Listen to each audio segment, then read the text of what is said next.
கடமைகளில் எத்தனை தத்துவங்கள்!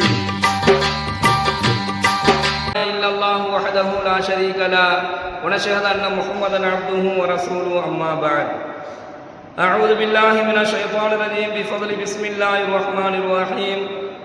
ரப்பனா ஆமன்னா ஃபக்ஃபிர் லனா வர்ஹம்னா வ அன்த கைருர் ராஹிமீன். எங்கள் இறைவா, உன்னை நாங்கள் விசுவாசம் கொண்டோம். ஃபக்ஃபிர் லனா, எனவே எங்களை மன்னிப்பாயாக. வர்ஹம்னா, இன்னும் உன்னுடைய அருளை எங்களுக்கு வழங்குவாயாக. வ அன்த கைருர் ராஹிமீன், அருள் புரிவதில் நீயே சிறந்தவனாவாய். கண்ணியமிக்க அல்லாஹ்வின் நல்லடியார்களே, சகோதரர்களே, தன்னுடைய அருள் வழங்குவதில், அடியார்கள் மீது அருள் வழங்குவதில் அல்லாஹ்வை விட சிறந்தவர்கள் யாரும் இல்லை என்பதை இந்த வசனத்தின் வாயிலாக அல்லாஹ் சொல்லிக் கொடுக்கிறான். ஒரு அடியானுக்கு அல்லாஹு தஆலா நலவை நாடினான், அவனுக்கு ஒரு ஹைரான விஷயத்தை, ஒரு நலவான காரியத்தை அல்லாஹ் நாடினா அப்படின்னு சொன்னா, அதில் எந்த விதமான கலப்படமும் இல்லாமல் அவருக்கு கிடைக்கக்கூடிய அந்த நலவின் மூலமாக அவருக்கு மனிதருக்கு மகிழ்ச்சியும் சந்தோஷத்தையும் அடையக்கூடிய அளவிற்கு அல்லாஹ் வழங்கினான். அல்லாஹ் அந்த நலவின் மூலமாக அந்த அடியானினுடைய எல்லா விதமான சகல சந்தோஷங்களும் நிம்மதியும் அல்லாஹ் கொடுத்துருவான். இன்னைக்கு சந்தோஷங்கள் இருக்கிறது, ஆனால் நிம்மதிகள் கிடையாது. இன்னைக்கு மகிழ்ச்சி இருக்குது, ஆனால் திருப்தி கிடையாது. அப்படிப்பட்ட வாழ்க்கையை தான் வாழக்கூடியவங்கள பார்க்கிறோம். நல்லா சந்தோஷமா தான் இருக்குது வாழ்க்கை, ஆனால் ஒரு நிம்மதி இல்லாமல் போய்கிட்டு இருக்கு என்பதாக சொல்லுவாரு. நல்லா மகிழ்ச்சியா இருக்குதுவாங்க, ஆனால் அதில் திருப்தி இருக்காது. பொருளாதாரத்தில் இருந்து, வாழ்வாதாரத்தில் இருந்து, தொழில இருந்து, எல்லாத்துலேயுமே அவர்களுக்கு சந்தோஷங்களும் மகிழ்ச்சிகளும் சில மனிதர்களுக்கு இருக்கும், ஆனால் திருப்தி இருக்காது. ஏன்னா, ஆனால் அல்லாஹ் தன்னுடைய அருளை ஒரு அடியானுக்கு அல்லாஹ் வழங்கினா அப்படின்னு சொன்னா, ஒரு நலவை அல்லாஹ் நாடினா அப்படின்னு சொன்னா, அந்த நலவை அந்த அடியார் பெற்றுக்கொண்டால் அதன் மூலமாக அவர் முதல்ல என்ன செய்வார் அப்படின்னு சொன்னா, அவர் திருப்தியை அடைந்து கொள்வார். யாருக்கு அல்லாஹ் நலவை நாடுகின்றானோ, ஒரு ஹதீஸ்ல ஸல்லல்லாஹு அலைஹி வஸல்லம் சொல்லுவாங்க, யாருக்கு அல்லாஹ் நலவை நாடுறானோ அவருக்கு அல்லாஹ் சோதிப்பான் அப்படின்னு சொல்லுவாங்க. அதே போன்று யாருக்கு அல்லாஹ் நலவை நாடுகின்றானோ அந்த நலவை அவர் பெற்றுக்கொண்டதற்கு பின்னால் அவருக்கு சந்தோஷமும் கிடைக்கும், கூடயே அவருக்கு திருப்தி கிடைக்கும், அவருக்கு நிம்மதியை அல்லாஹ் வழங்குறான். எனவே அன்த கைருர் ராஹிமீன், அருள் வழங்குவதில் அல்லாஹ்வே சிறந்தவன். எந்த அளவுக்கு அப்படின்னு சொன்னா, ஹஸரத்னா அபூ ஸஈத் குத்ரி ரலியல்லாஹு அவர்கள் இந்த ஹதீஸ் அறிவிக்கிறாங்க. இதா தகல்தும் அலல் மரீதி ஃபனஃபிஸ் லஹு ஃபில் அஜல். ஒரு அழகான ஒரு செய்தியை பெருமானார் ஸல்லல்லாஹு அலைஹி வஸல்லம் அன்னவர்கள் சொல்லிக் கொடுக்குறாங்க. அல்லாஹ் எப்படி அருள் வழங்குகின்றானோ, யாருக்கு அல்லாஹ் அருள் வழங்குவான் அப்படின்னு சொன்னா இவருக்கு அப்படின்னு சொல்லி இந்த செய்தியை சொல்றாங்க. இதா தகல்தும் அலல் மரீதி, நீங்க ஒரு நோயாளி இடத்துல நீங்க போனீங்க அப்படின்னு சொன்னா, ஒரு நோயாளியை பார்க்கறதுக்காக வேண்டி நீங்க போனீங்க அப்படின்னு சொன்னா, ஃபனஃபிஸ் லஹு ஃபில் அஜல், அந்த நோயாளி இடத்துல நீங்க போயிட்டீங்க அப்படின்னு சொன்னா, அவரை நலம் விசாரிக்க சென்றால் அவருடைய வாழ்நாளை பற்றி அவருக்கு நம்பிக்கையூட்டக்கூடிய வகையில் அவரிடத்துல நீங்க பேசுங்க. ஒரு நோயாளியை நீங்க சந்திக்க போனீங்கன்னா, அவர் உடம்பு சரியில்லாமல் இருக்கிறாரு, அப்போ அவருடைய வாழ்நாளை நம்பிக்கையூட்டக்கூடிய அளவுக்கு அவர்கிட்ட பேசணும். நீங்க கவலைப்படாதீங்க, உங்களுக்கு எந்த விதமான குறையும் இருக்காது, அந்த மாதிரி அவருக்கு என்னெல்லாம் சொன்னா அவர் சந்தோஷம் அடைவாரோ, ஒரு திருப்தி கொள்வாரோ, அவர் ஆறுதல் அடைவாரோ, அந்த மாதிரி ஆறுதலான விஷயங்களை, அவருடைய வாழ்நாளை பற்றி நம்பிக்கையூட்டக்கூடிய விஷயத்துல அவர்கிட்ட நீங்க பேசுங்க. அடுத்து சொல்றாங்க, இன்ன தாலிக லா யுரத்து ஷைஅன், அந்த மாதிரி சொல்றதின் மூலமாக அவருடைய விதி ஒன்றும் மாறுகிறார். நம்பிக்கையூட்டக்கூடிய வகையில பேசுவதன் மூலமாக அவருடைய விதி ஒன்றும் மாறிடாது. வஹுவ யதீபு பினஃப்ஸில் மரீலி, ஆனா அது அந்த நோயாளியினுடைய மனதிற்கு ஆறுதலை ஏற்படுத்தும். இது தன்னுடைய அடியார்கள் செய்யக்கூடிய செயல்களில் ஆக சிறந்த ஒரு செயல் என்பதாக நாயகம் ஸல்லல்லாஹு அலைஹி வஸல்லம் அன்னவர்கள் ஒரு நோயாளியை நலம் விசாரிக்க போனா அங்க நாம எப்படி நடந்துக்கணும், அங்க இந்த மாதிரி நம்ம நடந்துக்கிட்டோம்னா அவர் அல்லாஹ்வுடைய அருளை பெறுகின்றார் என்பதாக இந்த ஹதீஸ் வாயிலாக நம்ம பார்க்கிறோம். இப்போ கண்ணியமிக்க சகோதரர்களே, அருள் புரிவதில் அல்லாஹ்வே சிறந்தவன். அப்போ அவனுடைய அருளை கேட்டுக்கிட்டே இருக்கணும், அதாவை விட்டு பாதுகாப்பு தேடணும், அல்லாஹ்வுடைய அருளை கேட்கணும். பெருமானாருடைய துஆவுல அவங்க முதல்ல எதை கேட்பாங்கன்னா, யா அல்லாஹ் உன்னுடைய அதாவுகளை விட்டு என்னை பாதுகாத்து. உன்னுடைய அதாபுகளை விட்டு என்னை பாதுகாத்துடு. நம்ம வரலாறுகளை எடுத்து பார்த்தோம் அப்படின்னு சொன்னா, ஒரு சூரிய கிரகணம் ஏற்படும் பொழுது பெருமானார் ஸல்லல்லாஹு அலைஹி வஸல்லம் முகம் மஞ்சள் நிறமாக மாறக்கூடிய அளவிற்கு என்ன செஞ்சிருச்சு, அல்லாஹ்வினுடைய பயத்தின் காரணமாக முகம் சிவந்த நிலையில அவர்கள் பள்ளிவாசலை நோக்கி ஓடி வந்தார்கள் என்பதாக வரலாறுல நம்ம பார்க்கிறோம். அப்போ ஒவ்வொரு நாளும் பெருமானார் ஸல்லல்லாஹு அலைஹி வஸல்லம் அன்னவர்கள் அல்லாஹ்வுடைய அதாபை விட்டு பாதுகாப்பு தேடுவாங்க. அதனாலதான் கேட்பாங்க, யா அல்லாஹ் உன்னுடைய அருளை வழங்கு, உன்னுடைய அதாபை விட்டு என்னை பாதுகாத்து விடு.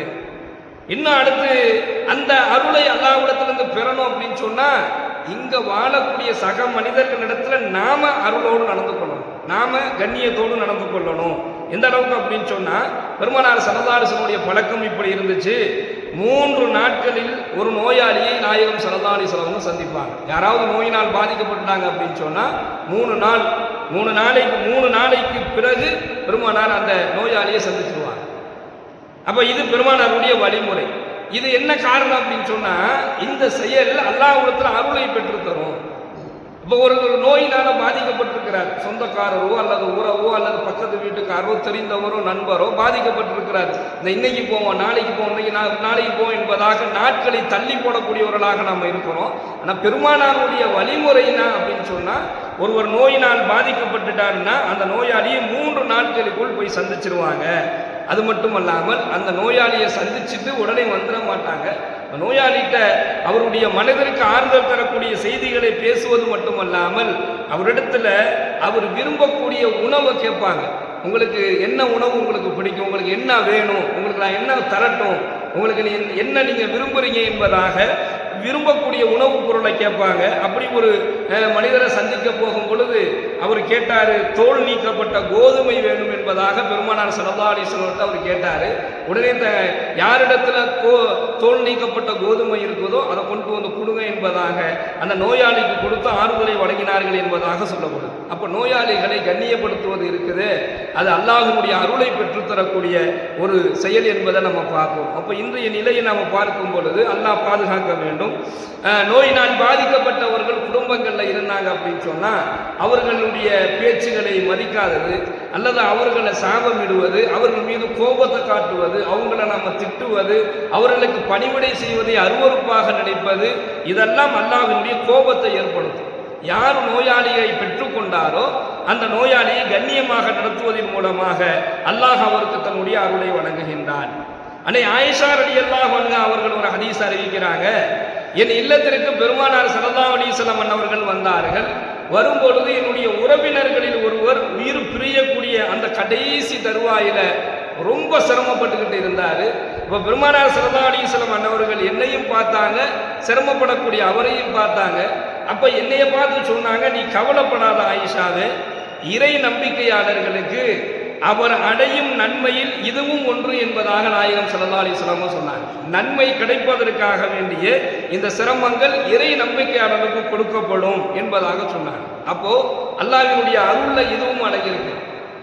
ஒருவருடைய உயிர் பிரியக்கூடிய அந்த கடைசி நேரத்தில் அல்லாஹ் ஒருவருக்கு தன்னுடைய அருளை நாடிட்டான் அப்படின்னு சொன்னா, அவருடைய மௌத்தினுடைய அடையாளம் எப்படி இருக்கும்னா, ஒரு இறை நம்பிக்கையாளருடைய நெற்றி வியர்வையால் சுழன்று இருக்கக்கூடிய நிலையில் அவர் இறந்து விடுவார். ஒரு இறை நம்பிக்கையாளருக்கு எல்லாம் இப்படிதான் மௌத்தை கொடுப்பான். ஆயிஷா மாட்ட சொன்னாங்க, இது அல்லாஹ் வழங்கக்கூடிய அருள்களில் ஒன்று ஆயிஷாவே, நீ கவலைப்படாத, அல்லாஹ் நன்மையை கொடுப்பதற்காக வேண்டிய இந்த சிரமத்தை அல்லாஹ் வழங்குவான் என்பதாக நாயகம் ஸல்லல்லாஹு அலைஹி வஸல்லம் அவர்கள் சொல்லி காண்பித்தார்கள். அப்போ கடைசி மௌத்தினுடைய அந்த கடைசி நேரத்தில் யாராவது உங்களில் மரணமடக்கூடிய அந்த சூழலில் இருந்தாங்க அப்படின்னு சொன்னால், பெருமானார் ஸல்லல்லாஹு அலைஹி வஸல்லம் சொல்லி கொடுக்குறாங்க, அவங்களுக்கு நீங்கள் கலிமா சொல்லி கொடுங்க, அவர்களுக்கு நீங்கள் கலிமா சொல்லி கொடுங்கள்.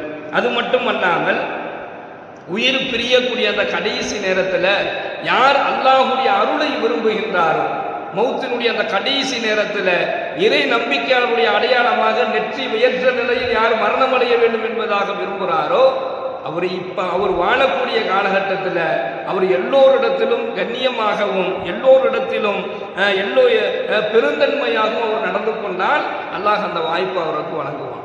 இப்போ பெருமான ஹஸரத் அபூ ஹுரைரா ரலியல்லாஹு அன்ஹு ஒரு ஹதீஸை சொல்றாங்க, பெருந்தன்மைனா என்ன என்பதாக கேட்கும்போது ஸல்லல்லாஹு அலைஹி வஸல்லம் அவங்க சொல்றாங்க, பெருந்தன்மை என்பது தன்னுடைய பேச்சில் கூட பெருந்தன்மையாக பேசுவது.